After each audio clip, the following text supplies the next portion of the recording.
जिलापाल घेरिले आदर्श विद्यालय छात्र छात्री भितर जनशुणी बसी जिलार पदाधिकारी बाहर शह शह छात्र छात्री धारणा केन्द्रापड़ा जिला राजनगर ब्लॉक परिसर में जिलापाल जनशुणी चलुवा बेले राजनगर आदर्श विद्यालय शताधिक छात्र छात्री धारणा बसी आम स्कूल घर आमको दिंतु बोली दावी कर दीर्घ 5 वर्ष हेब आदर्श विद्यालय चलुले भी निजस्व घर ना दीर्घदिन हेब राजनगर उच्च विद्यालय पाठपढ़ा चली बारंबार अभियोग पर भी कहीं शुणुना तेणु शताधिक छात्र छात्री जिलापाल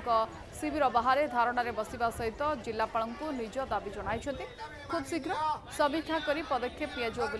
जिलापाल। स्कूल मागे आसलु आम क्लासरूम नाई खेल पड़िया भी नाई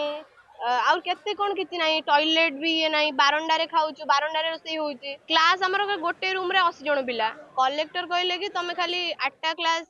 एबे नै जाओ मागो आ आमे एबे स्कूल एकाथर दे पारिबुनी तमरे जेति कि आमे तमे 8टा क्लास मागो आमे तुमको दबा पे ट्राई करछु। आमे विगत 3 वर्ष लानी आमे आदर्श पाइछु आदर्श पाइबा तो हमर स्कूल नै सेति पे आमे राजनगर हाई स्कूल ले पढुछु सेठी हमको खेल पड़िबा नै आमर टॉयलेट सर्विस भी भल नै आमर पढ़िबा सहित आमर प्रैक्टिकल भी दरकार आमर प्रैक्टिकल क्लासरूम नै लाइक कंप्यूटर नै साइंस लैब नै लैट्रिन नै बाथरूम नै।